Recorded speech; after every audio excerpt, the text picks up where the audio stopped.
We are requesting you to settle down. Let's actually occupy the seats at the front, kindly.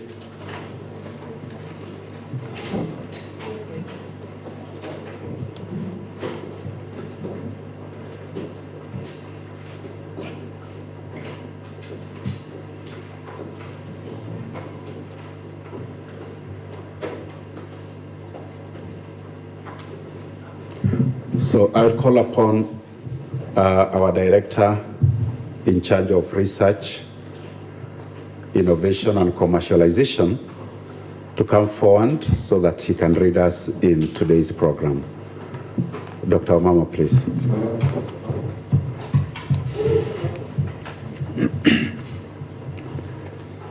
Good morning.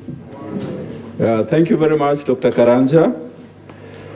Once more, I want to take this opportunity to thank all of us for having made time to come to our last sessions today. And we hope that at the end of it, it's going to be fruitful like the previous ones, the first and second day. So before I lead you into the program, I want to ask Dr. Mary Joy to come and lead us in a word of prayer as we embark on the program.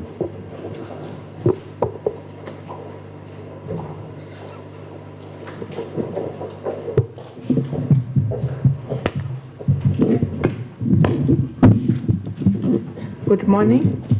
Let us believe and pray. Dear Lord, we come before you this morning with our hearts full of thanksgiving. We thank you for bringing us here today. We thank you for the gift of life. We also thank you for the gift of health that you have given us. We thank you for this conference. We thank you for the far that you have carried us, for the agenda that is before us today, all the presentations, all the presenters, all the chairs and the rapporteurs, and everyone who will participate in one way or another. We ask you that you be with us, you guide us, and you protect us. In Jesus' name we pray. Amen. Thank you very much, Dr. Mary Joy, for that.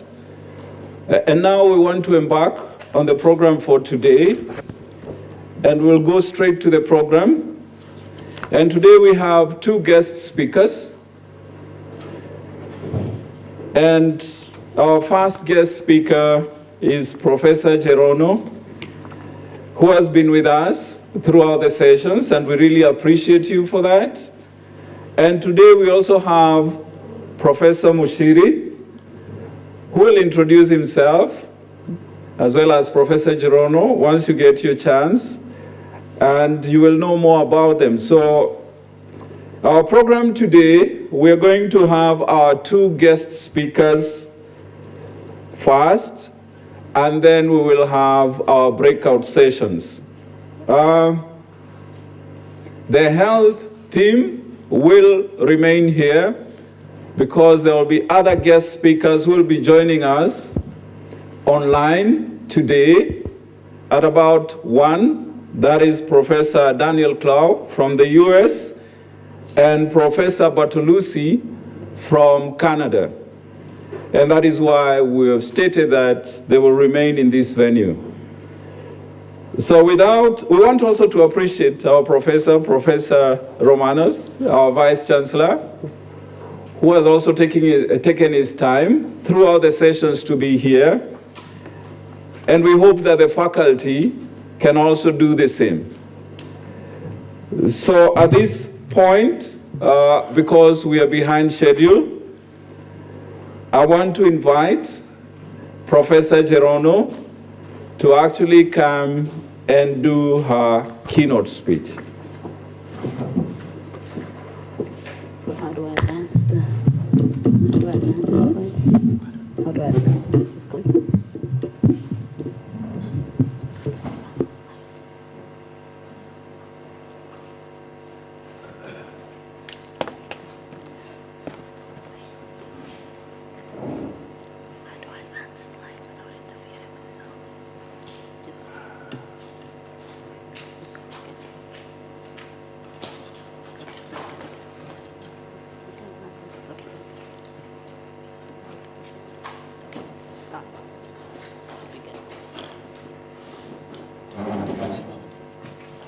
Good morning.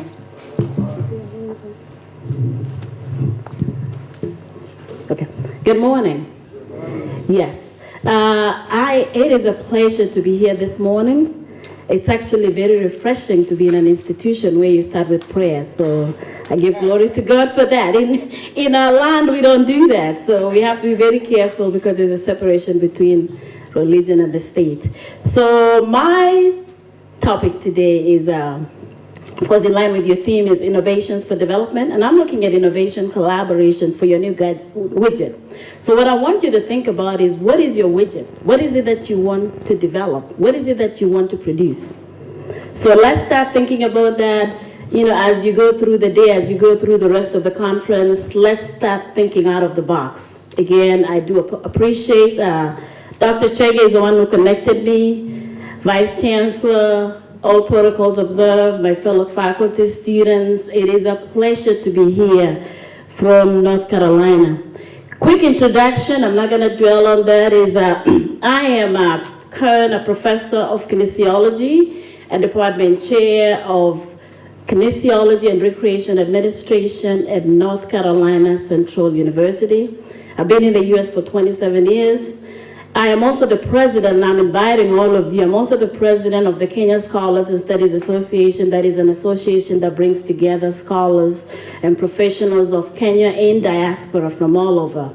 So our next 15th annual conference, 14th actually, will be in Dallas, Texas, September 9th through the 10th. I hope to see most of you.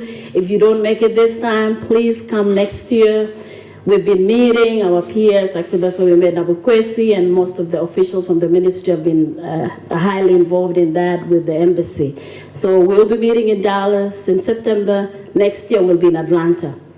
I'm also the founder of Kenya Students in Diaspora. So those are some of the innovative things that we're doing, is trying to bring our heads together, bring our ideas together, and see how we can collaborate strategically so that we can bring innovations to our country. We love our country. So I formed these organizations for Kenya Students in Diaspora, because what was happening was students were coming, and it's not easy to navigate the system or to navigate your way in the United States.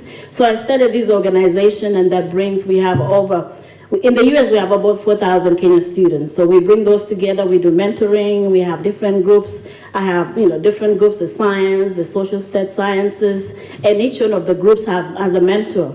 We do monthly meetings via Zoom, mentoring, and one of the things that we did during the COVID was a lot of our students were struggling and could not get access to funds, so we came together and we raise funds to support our students during those difficult times. So those are some of the things that we've done. I also serve on so many other organizations in the US, Kenya, we call it Kenya National Council of Elders, Kenya Christian Fellowship, which is actually, we're having our 30th conference that is going on right now. It starts tomorrow at James Madison University. I'm on the board of that organization. I've also served as a commissioner on the status of women for the county. I serve as a commissioner for research and publications in the International Conference for Sports and Traditional Sports and Games that is supported by UNESCO. And then I have an organization for women and youth that I call it Women and Youth Global Diversity Consulting, and many other organizations. So greetings from all those organizations that we have collaboratively worked together. A little bit about myself. Again, I do a lot of things in the community. All the way throughout all those collaborations, we're looking at ways to enhance or to make our lives better. So let's go. I realize you don't see the presentations, right? Okay, that's okay. I thought you were able to see the PowerPoints. You can't see both? Okay, no problem. So my topic is innovative collaborations for your widget. So what is your widget? What is your widget right now? What comes into your mind when you think about the respective disciplines? I am in kinesiology, I'm in health and wellness. So we're always thinking of ways to improve health, to enhance health, to promote health. So a widget is it's often a generic or theoretical item that is synonymous with a product. So what is your product? What is it that you want to come up with? What is it that you want to develop? And then the question with that innovation, of course, we know is the introduction of something new. So we're looking at something new. What is that you want to come up with? Sorry, just a moment. Try to. Can you see both? It's not good. That's fine. You can just share it on Zoom.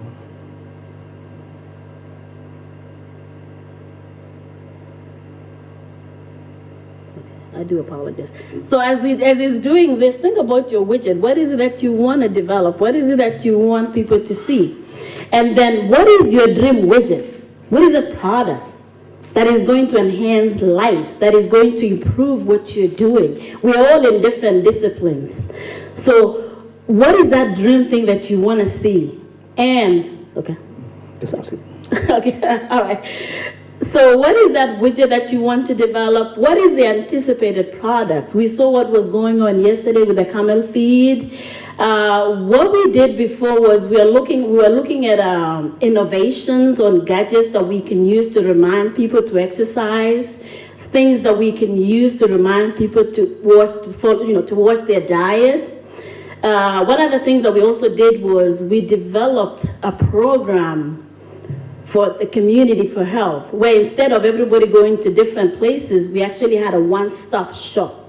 So everybody comes in, we had mobile clinics, we had mobile buses that would actually go there and you get all your tests done there. Because most of us do not get physicals. So what is one thing that we can do that would actually encourage people to take their physicals? You know, we're doing a study in cancer right now, breast cancer, endometrial cancer.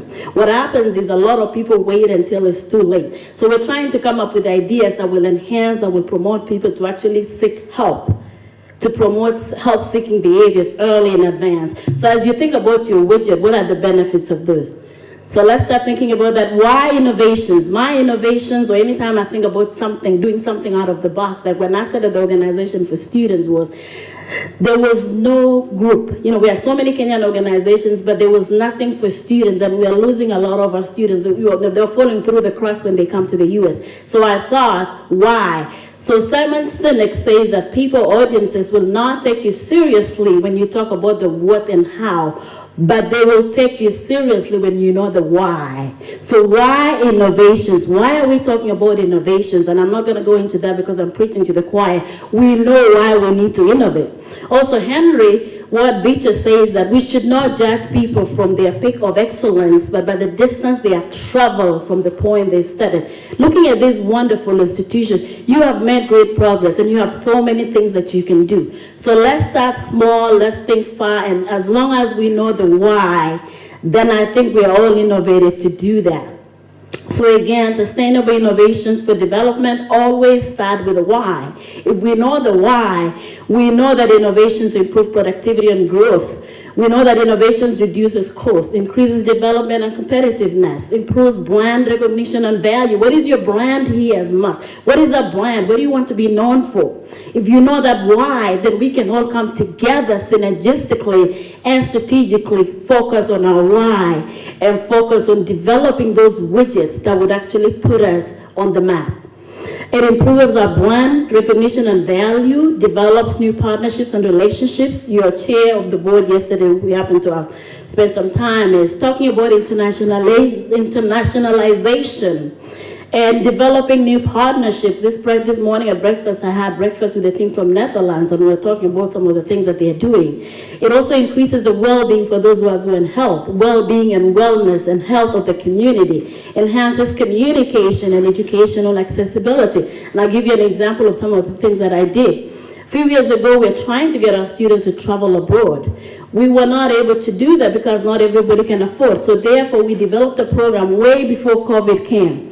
We developed a program that uses Zoom and virtual. So I developed a program in collaboration with China, India, and Senegal, where I was actually teaching from my classroom in the US, and I had students from 5 different nations. So that was a way of getting our students to travel abroad while they're right there locally. So it was very beneficial for those who could not afford to travel abroad. And that's just an example. I've done many other things.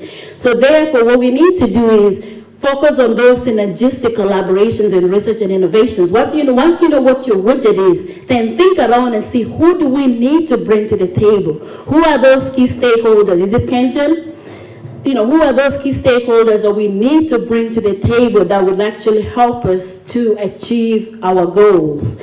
Internationalization, you can actually read about the network theory that has been really developed, that has been advanced, that has been done a lot of research, and it shows the benefits of internationalization and global networks.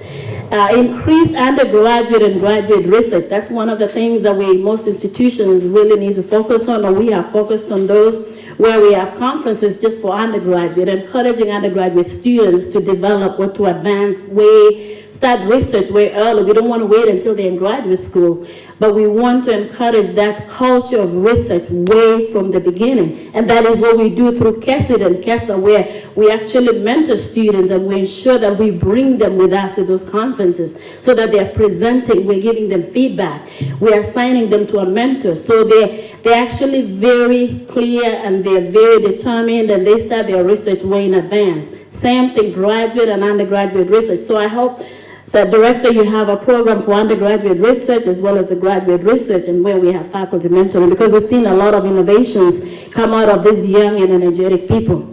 Community engaged scholarship and service. You cannot do things. All our products are for the community. So how are we bringing the community? Are we engaging the community in our programs? Because if we're not, then our products that we are innovating are going to end up in the community. So how are we engaging the community? How are we bringing them on board from the beginning? You know, I've been in situations where things have gone really bad because the community were not aware of what they were developing. I was actually in a program a few months ago with an institution where they're trying to develop products from this community, but there was a lot of pushback because the community were not involved, and they ended up stopping the program because the community resisted. So what we've learned from our side of town is we have to be very strategic and bring them on board from the beginning. Even when you're developing that proposal, they should be part of that proposal. They should be part of that product, so that when you finish the product, we're not struggling to sell it to them. They're already buying that product. They've already bought into that product.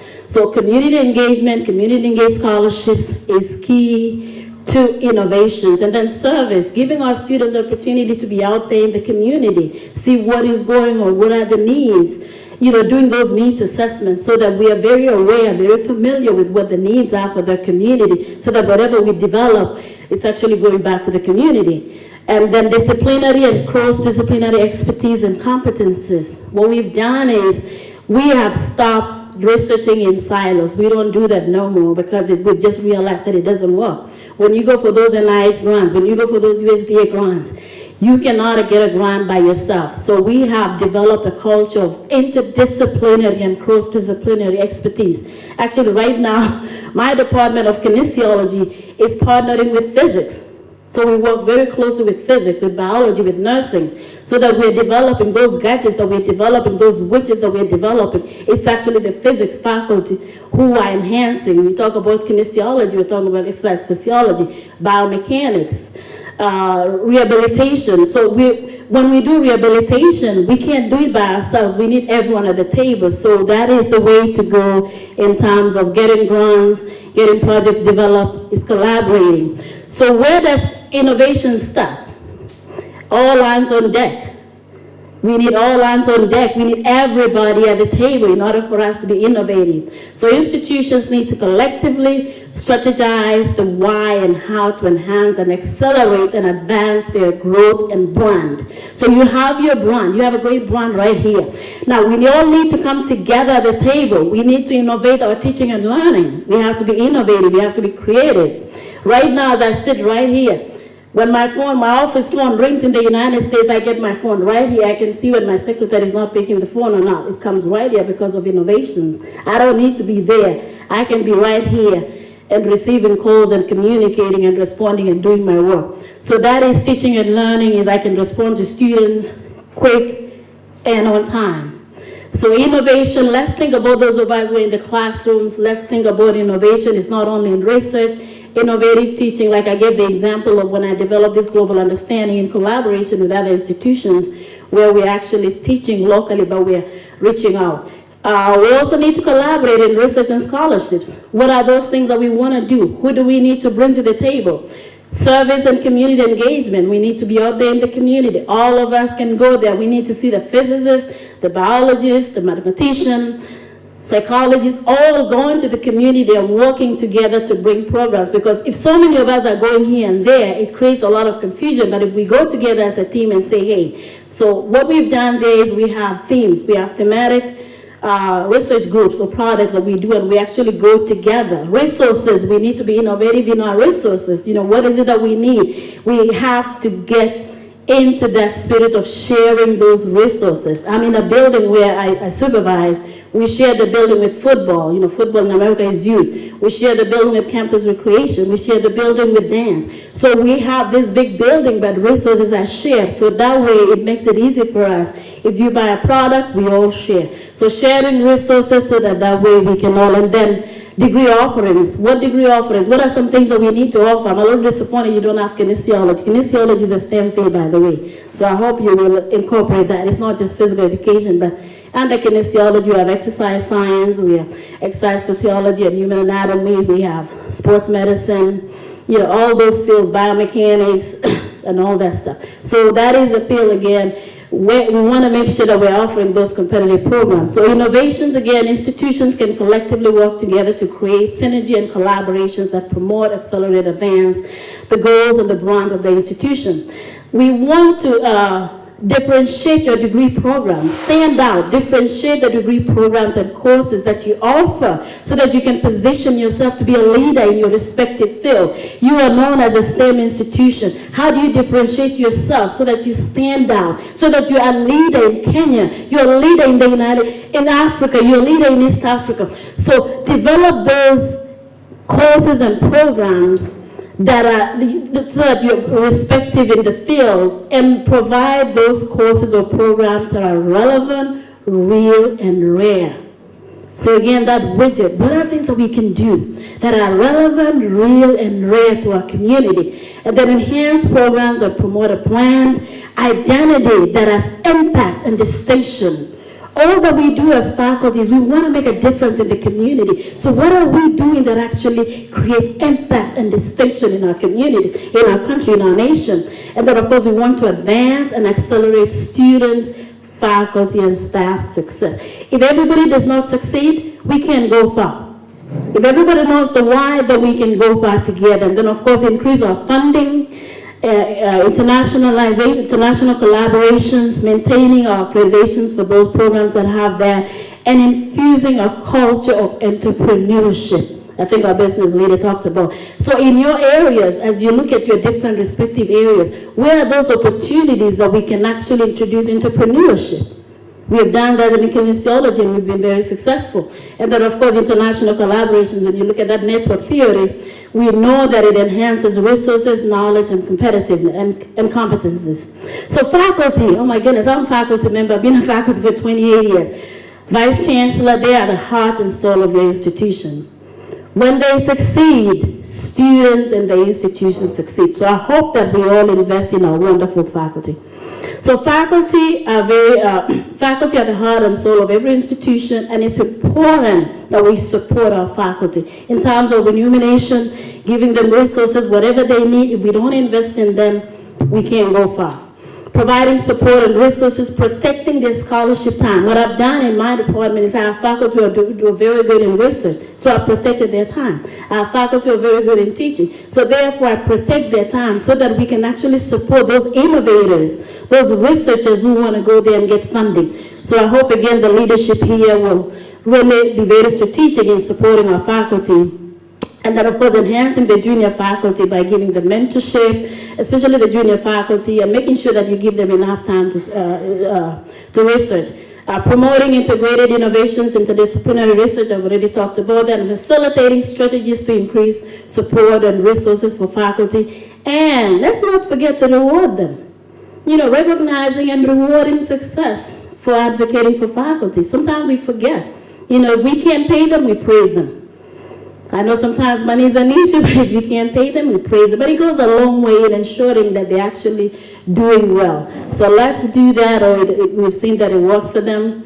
It's just something that I thought was very interesting. This is how professors and faculty spend their time. So this is how actually we as faculty members spend our time, right? And you know that. Most of the time we're teaching, supporting the students. Because of the time, the limited time that we have, most of them spend about 18% of their time researching, but then we're pushing on innovation. But look at how they're spending their time. And then 23% of their time is service. But this is what institutions and universities want you to do. They want you to do research 175% of your time. How? It can't work. So we've got to be realistic, right? And give them the time, give them the space, give them the support that they need so that they can succeed. And then some professors say, you know what? Don't tell me what to do, right? You're not paying me enough, you're not supporting me, don't tell me what to do, right? So it's interesting, again, we as leadership, we have to be very realistic and also realize that these are wonderful people who have lives, who have families, but they also need to be supported in order for them to be productive. Our students are the assets and the backbone of any institution. In our nation, with no students, we have no jobs. So therefore, without students, we cannot innovate. Without students, we cannot run institutions. So how do we support our students? So supporting our students and making sure that we mentor them, we give them the support that we need. I think I skipped something. But these are pillars for success in research. You know, I don't know how it's done here, but if there's a way to give them some startup funds, investing in those core facilities, infrastructure, setting up some formal mentoring, not just informal, but really setting up formal mentoring for those who are interested, and that's for students, faculty, and everybody. I know my time is up.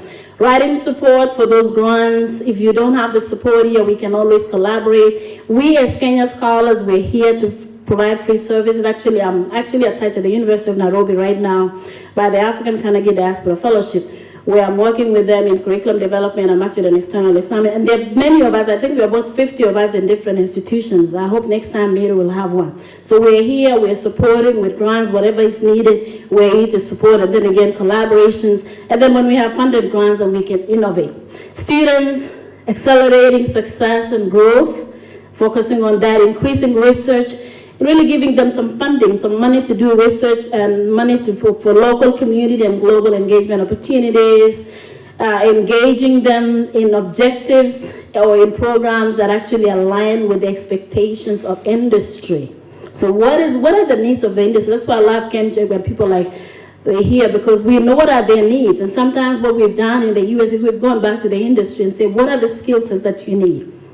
And then we sit down with them and then make sure that our curriculum, our course is actually aligning to the skill sets of what the industry needs. Because if we are graduating students who do not have the skill sets and competencies to be employed, then we're wasting our time, we're wasting their time. So therefore, we have very carefully worked with them. We bring them on board. We have a board of trustees. We have a board in our departments where we go back and say, hey, are we okay? Are we doing well? And then providing opportunities for research, internship, mentoring, and then providing professional development. A lot of people forget, our young people need professional development opportunities. Send them abroad, send them to conferences, bring speakers for them. So this is the 21st century student. Innovations in teaching and learning facilities, institutions to produce the 21st century ready student.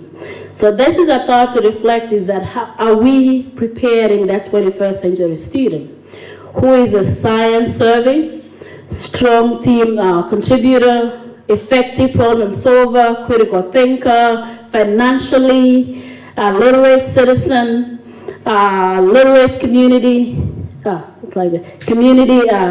in media. So those are things that we, capable technology, especially with this era of online and all that, creative, innovative thinker, proficient reader, effective communicator, self-directed and responsible work. I cannot overemphasize that. And then a skilled mathematician, relationship builder, health-focused and long life learner, multilingual and community agents. So again, as we think about our gadgets and our widgets that we're developing, how are we all collectively coming together to actually graduate a 21st ready student? There are some examples of things that I've done with students. I've mentored them, we've taken them to conferences, we published together. Staff, these are people that most of the times are forgotten people. Those are the most people that I love in my life, in my work as a faculty, as a chair, as an administrator. They make things happen. So we cannot forget them as we push for innovation. We have to bring everybody to the table.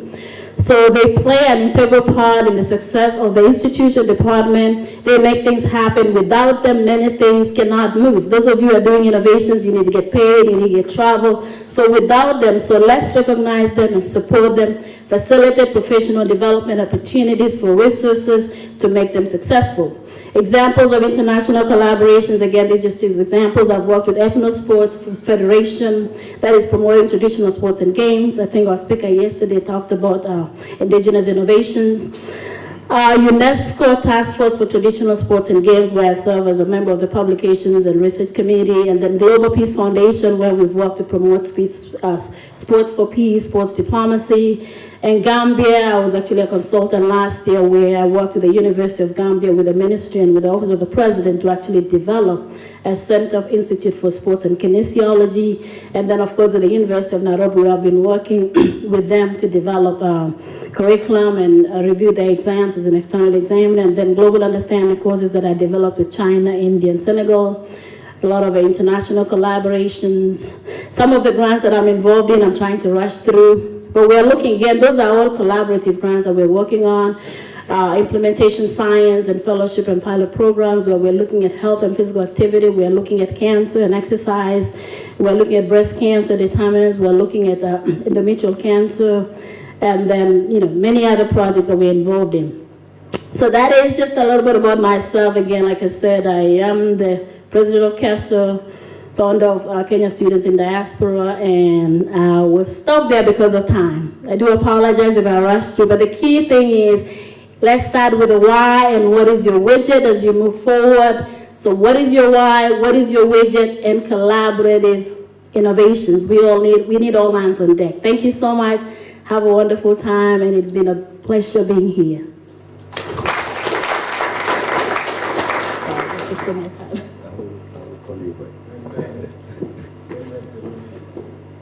Thank you very much, Professor Gerono, for rushing through it. But yeah, we were all here. We had to all congregate for the keynote, but the others still have other keynotes. So let's take some time to appreciate Professor once more very well.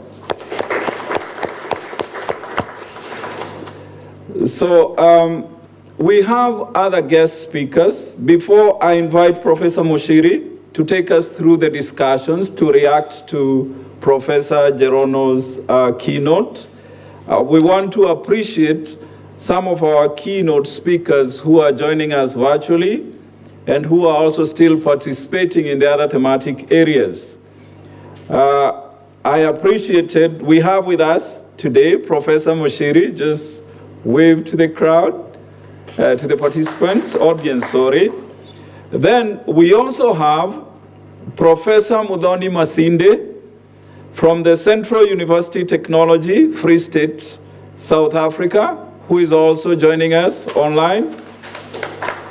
We also have Professor Anam Day from University of Leeds, UK, also joining us. We also have Professor Mugendi Ridha from Machakos University, also with us online. And we also have Dr. Alison Parker from Cranfield Water Science Institute from the UK, also joining us virtually. So thank you very much, and I would invite Professor Mushiri to take us through the reactions and discussions from Professor Gerono's keynote.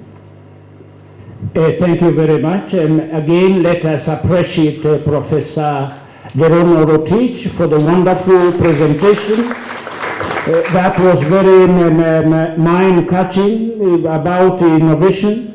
And this university being a university that has got mandates for innovation, that was really timely. At this juncture, I want us to open. I want to open the floor so that we can have about 10 minutes, 15 minutes discussion on the presentation that has already been given.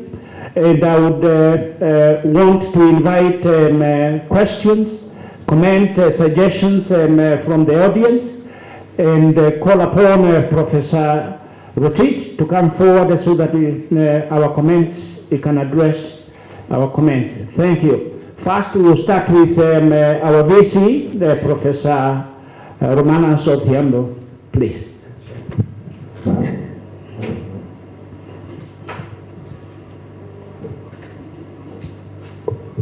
Thank you very much. Thank you. Thank you very much, Professor Gerono.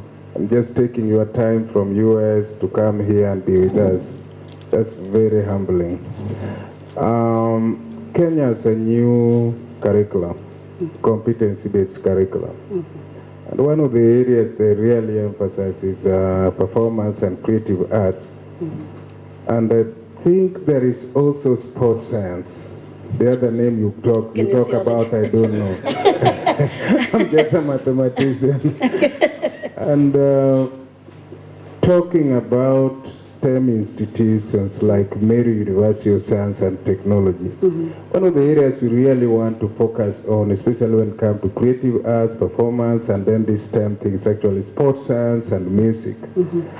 And I was just wondering how, now that you have brought yourself, how we can work out together, knowing very well in 2029, actually our CBC Pioneer class will be here. And one of the courses we really want to work on is what you are actually doing in the US. So I'm very happy and very excited. And I just wanted to hear your thoughts. What are the processes of doing this and how can we work together? And our students, even though we have not had sports science, they like sports. When you come here, when they are here, they're always in the field left and right, and this is something we want to do. Kenya is known for sports, and you know it. You seem to be a Calais. I am a real one. A real one. And we lead, others follow. And you saw yesterday when we were presenting some of the things we are known for through one of our faculty members. It was actually the sports. I'm just thinking in future with you people who are in diaspora, especially you, how can Meru really craft something like that, short training for sports people from all over the world? They come here in Meru, we spend some 1 week, 2 weeks, 3 weeks, with people from all over the world, be it North America, America, Europe, and all the rest, and we do all these things. Just creative thinking, and then after that we go and see Mount Kenya, we go see the Great Five and all the things. Just your thoughts. It was not a question, but I just want to hear your thoughts. Thank you very much. Yes. Thank you so much. Actually, the curriculum-based CBC is actually based out of the US. We have that. It's just the way it was rolled here, and I don't want to be critical, but the way it was rolled was and very little preparation, but we are very familiar with that. We actually have STEAM and STEM. So STEM is sciences, and again, kinesiology is part of that. And then STEAM, we also emphasize the arts part of it. In fact, with our education, we focus on developing the whole person, holistic education, so we do not ignore the arts and the sciences because they're also very critical components of that. So what we've done is, like I said, we collaborate. We've actually collaborated. I'm in the College of Health and Sciences. So we have brought all the health together and the sciences because we need them. They're the innovators. They're in the lab. We're out there in the community. So we've actually worked very closely with that. With kinesiology, it's actually kinesiology is the study of human movement, and under that kinesiology is actually the umbrella. If you have physical education, that is just one little component of that. So yes, kinesiology is very broad, it's a STEM field as well as a social science field. So we can collaborate with that. It is a very key area right now in the US. It's a very critical field because you can go into STEM, you can go into medical school, you can go into corporate, start your own business. So there's so many opportunities, and I'd love to do a presentation on that later on just to, with those who are interested in that and see how we can develop that. We can collaborate, we can set up the curriculum, and I would love to see Meru being the lead in that. One the advantage that you have is you have a lot of land. You know, when I was at Kenyatta University, we actually had to climb Mount Kenya, so that was one of the things. But this is beautiful because you have a lot of land. We can create there's so many things that we can do together. So I think we're open to that. I can bring my colleagues. That is something that can be done. And you can actually be the lead institution in Kenya that has Kinesiology, most of them now they're calling it physical education, which is very limited. But kinesiology is very broad. We can work together with the medical schools, we can work together with the sciences, and we can do this. So that is something that is doable. I am ready to step in and help when you need me. So I hope, and again, when you visit, we actually invited your chancellor as a keynote speaker at our conference, and I hope you can bring along some faculty members, those of you who want to share your research. Again, we mentor, we work together, and then we have a journal where we publish. So if you're looking for a free place to publish, we don't charge for that. Go to the Kenya Scholars and Studies Association, we have a journal, we're accepting presentations, and those are things that we'll collaborate. Actually, with my team, as you talk about that, I know 5 people that we can come right here and develop that program immediately. So thank you. Yes. Again, I invite more reaction from the audience on this presentation. Questions, comments, and yes, Patrick, did you? Dr. Patrick Kobai.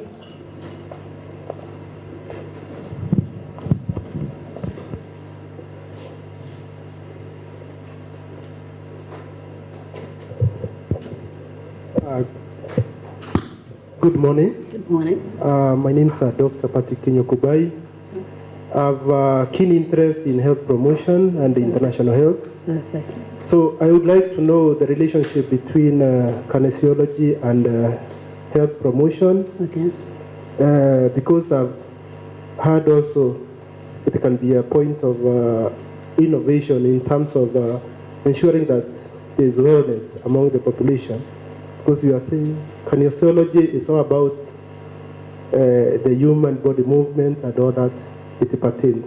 Okay. Thank you. Thank you. Great question. I'm actually part of the World Congress on Exercise is Medicine. And if you actually Google that website, that tells you everything. So exercise is one pill that everybody can take anytime, anywhere, and anytime. It is free, it is accessible, and you can do it your own way. So, if you recall, even during COVID, one of the things that they were recommending was physical activity, people who are physically active. So you can look at the benefits of exercise, you can look at the benefits of exercise. And actually, I want to point you to that. Exercise is Medicine. This is actually an organization, it's a world organization that was started by medical doctors and professionals. Because doctors got tired of patients coming to them and no one is prescribing exercise. We're giving them medicine, medicine, pills after pills, and all those pills have side effects. But guess what? Exercise has no side effects. In fact, stand up and stretch. Stand up, everybody. Stand up. Stretch. Let's get these free pills. So get into the habit of stretching. I always stretch and, always want to get at least 30 minutes of exercise a day. You want to stretch at least 3 to 5 days a week. You want to work on your strength and conditioning 3 to 5 days a week. So get into the habit of moving. Move. Thank you so much. Have a seat. So yes, that is one medicine that I encourage all of you to do that. I always monitor my steps and I do that. So yes, you can't do health without exercise. They would work hand in hand with nutrition. One of the things I would like to do is develop a joint program with kinesiology and nutrition. Because those are two things that you need. Those are two things that will actually promote your health. So people who have exercised, again, the benefits are just listless. That's a whole other presentation. But yes, exercise is medicine. Okay, now. Yes, who has got the mic? Yes. Thank you very much. My name is Ismail Kinoti in the School of Pure and Applied Sciences. Now, kinesiology is at least a new field to me, and I'm sure I'm not the only one. And I wish you tell us more about kinesiology, and since we are a podium of scientists and innovators, also tell us what are some of the inventions that have been brought in the field, and I'm sure some of us here are looking for ideas where we can chip in. Thank you. Okay, good. So if you Google kinesiology, is the study of human movement. So under that broad field of kinesiology, we have sports medicine, which we actually have a degree in sports medicine. We have exercise physiology. We actually have anatomy, exercise physiology and anatomy. We have biomechanics that looks at what happens in the body, what happens when you exercise, when you move, what happens, analyzes those movements, especially for athletes. We have sports psychology, we have sports history and sports foundations, we have rehabilitation, we have recreation therapy, rehabilitation, we have cardiac rehabilitation, we have physical therapy that is actually under that. So there's a lot of fields there that are all STEM-based, that we all work together with the STEM. So that is, again, actually in the US, we don't have, physical education is part of that. Under that also, we have adaptive physical activity. I think I was talking with Dr. Chege yesterday, and they were innovating some items that they can use for those with hearing impaired or physical impaired. So I asked him, what are you doing for those who are physically impaired? So adaptive physical activity, adaptive sports, community health. So it's all actually, it is a new school by itself. With most institutions, it's a school by itself. Or those who do not have it is under. There's a lot of research that has been done in that, looking at injuries, looking at what happens with the body, looking at the gut, with the health, and looking at the body composition. So everything that has to do with health. In fact, like I said, looking at those biomarkers. So you're looking at those biomarkers, looking at some gadgets that you can use to enhance physical activity. You know, that's why we have these Apple Watches. That's why we have those what do they call? What do they call? I'm so used to using the iPhone and all this stuff. But we have gadgets. If you look at most of your gadgets have the widgets, they have stuff that you can actually monitor your activity, you can monitor your eating habits, you can monitor your calories. So those are all things that have been incorporated into your daily gadgets, because it's just not easy to get up to exercise, but incorporating those points of decisions where instead of taking an elevator, you're actually taking the steps. So there's so much that I can get into those gadgets, but there's a lot that has been developed. We have developed a lot of gadgets that actually assess your body composition, your body fat ratio versus this, and you know that body composition is a whole other thing, because there's a lot of other details to do with that. So assessing the body mass index, then looking at athletes, analyzing what happens. That's where the sports medicine doctors come in. So there's so much that we can do in that. I'll be more than glad to that's a whole separate 3-hour presentation that I'd be glad to do it later. Thank you. More questions? More comments? Yes, I was very impressed to see you really emphasized innovation really improves productivity. And here in Kenya, we see innovations not being given a lot of space. Are there some strategic steps that we can take to tag in our local industries so that we can improve our innovations in my experience there in the US? Yes. So like I said, from my experiences, is what we have done is each department or each college, we have a board of advisors. And then we, once in a while, or very frequently, we bring in our stakeholders. So we meet with them and say, hey, what are the skill sets that our graduates do? I teach the internship, so I often meet with my supervisor, with my internship agencies, and say, what are the skill sets that our students are lacking? And if there's anything that they need very specifically, then we can actually, that's how most of our research is funded. We have the military that is funding human performance. So we have the US military that has funded a lot of the human performance analysis that we are doing. So we come together and they say, these are the skills that our military people need. Can you help us with that? So most of our fundings in our institutions is we're bringing in the industry and bringing in the stakeholders and saying, how can we collaborate? You know, we have corporate, we have IBM, we have all this. So they come in and say, what do our engineers need? What kind of skill sets are they looking for? And most of the times they will actually fund They will fund the institutions to innovate those programs. They will fund training projects so that once we innovate, once we come up with innovations, then the students have a ready market. So one of the ways, like I said, is don't work in silos. Collaborate with the industry, with the community, with institutions and funding organizations. We've actually gone to funding organizations and say, hey, this is what we do. Is there a way that we can collaborate? So don't just wait until you see those RFPs, but actually be more proactive by going to them and saying, Kenji, what can you fund for us? Actually, this should be what will you fund before you leave? Make sure you tell us what you're willing to fund here. So those are people who are right here at the table. He should be the first person to give us money here to develop and to work, because it makes your work easy, right? You are the director of innovation. They make your work easy here. Just give them the money and come supervise, and they do everything for you. And then once they graduate, you have great employees. So right there, he's our first one, and he has promised.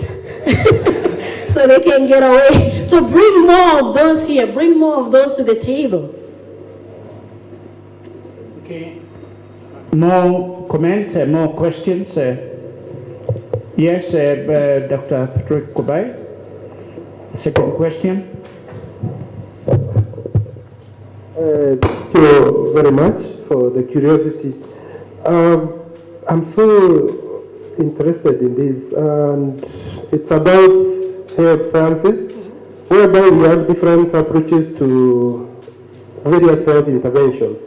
That is, we have physiotherapy, we have occupational therapy, we have health promotion, we have other aspects of health, which, if you look keenly at what you are discussing in terms of kinesiology, it is just like application of anatomy and the physiology of a human being, now in the real life solutions. So, in our country or in our healthcare sector, I'm thinking of how can we integrate this, or can they be integrated? And is it possible we integrate all these allied health sciences for purpose of ensuring that we don't have disjointed implementation of these health interventions for purpose of ensuring that we have a well-being person in terms of health promotion and health education, that is, for a person who is not sick. Because according to WHO, we are told that we should stop people from deviating from good health to bad health. That is in terms of their behavior and health-seeking behaviors. So where does kinesiology come in terms of this intervention? Because I look at interventions. Good. Thank you. So in my world, kinesiology is everything. It is everything. It's like food, right? Kinesiology is everything. You look at the benefits of exercise for people with cancer survivors, even post and pre, the prevention. Look at the benefits for cardiovascular diseases. Look at the benefits for that. Even just here, there's a lot of, we've even used sports to teach young people life skills. So using sports, so like in every field, so look at those who have health conditions, exercise, and if you go to research, it will tell you the benefits of exercise for each and every condition, for your health and well-being, for your mental health, for your stress. So it does that. For young people, and I got a funding, it was $400,000 to actually work on youth sports, using sports to teach life skills and responsibility skills for at-risk youth. Now, when kids, and I'm preaching to the choir, when you play sports, right, there's the idea of team sports, best effort, doing all those things, doing your best, helping one another. Now, if we bring all these young people who are in the streets saying whatever these campaigns and all this going on, there are a lot of idle people out there. If we bring them to sports, one, sports is good for their physical, psychological, cognitive. There's actually research that shows that people who exercise, it helps with their cognitive. They actually do better. That's why they have them doing exercise in the morning. So if we can do all those skills, and then what we did was now we want you to transfer these skills that you have in the field to your community, to your family, to your life. And we've actually seen 100% success rates with those. We've even done basketball, midnight basketball with the police department. Instead of young people wandering around in the middle of the night going to discos and doing drugs, we've actually collaborated with the police department and said, let's set up a space and let's have midnight basketball. And it works. So instead of them being out there, they run around, shops are closed, instead of going there getting into crime, they come to this nice space and they play basketball with the police, and we give them food, and then after that we take them home. So it has actually reduced crime. So there's so many ways that we can collab. I'm really interested. I'd love to work with you. So let's exchange numbers so we can do more collaborations on that. But exercise and sports is everything. Yes.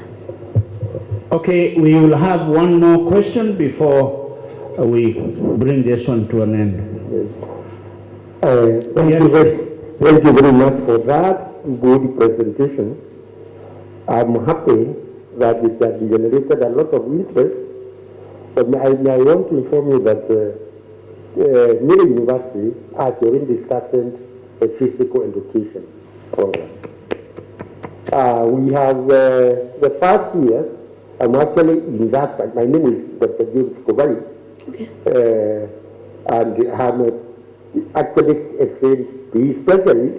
When we are talking about kinesiology, that's an area that really I understand quite well. Okay. And we have started sports science with the modern issues, and I agree we need to collaborate with you because of really the facilities that is there. Because what has happened in the CBC, we have now the sports science pathway. That it never used to be academic. It was basically an informal kind of curriculum. But right now it is academic. It is in the academic setup. It is really one of the three learning pathways that we have in the CBC, and we are preparing them for sports science, included in the visual arts and also performance arts. That is one particular pillar that we are going to address so much. And as we are concerned as a university, we will need a lot of assistance. Remember, in Kenya, we have Kenyatta University, which is really saying that they are doing quite well ahead of us, but we have everything that it takes. Yes, I've heard that you are challenging, but let us know. Challenging just took over the running from the TC. It never used to be you. It used to be, in 1960s, it used to be the idiots. Yes. Then from the idiots, the Kikuyus took over. Wakina Kariuki and all those other fellows. Then after that, it went to Wakina Uko, Tinikisi, and when the challenge took it, they remained with it because of the commitment they have had on this. And I can tell you frankly, and seriously, if we start, as we start with the sports in this university, Meru University will improve also Meru can do better than the challenges. That one is okay. I like that. Now, that's a good point. Now, the Vice Chancellor is here. And instead of calling it physical education, let's just call it kinesiology, because it encompasses all of them. That way, your distinction right there, you'll be the first one to have that department. I've been trying to get that at U of N, but it's like, so let's just call it, and then that way we can grow. And like I said, we'll look for funders, we'll look for sponsors, and that's it. Ready to go, ready to roll. So we call it. Thank you so much. I really appreciate it. Thank you very much. Again, let me say thank you for the great presentation. And please join me to loudly appreciate the great presentation by Professor Jerome Rafik. Thank you. It's really encouraging. Thank you very much. At this juncture, we will move on to the next round of activities. And I will take it back to the director so that he can lead us in the direction. Thank you.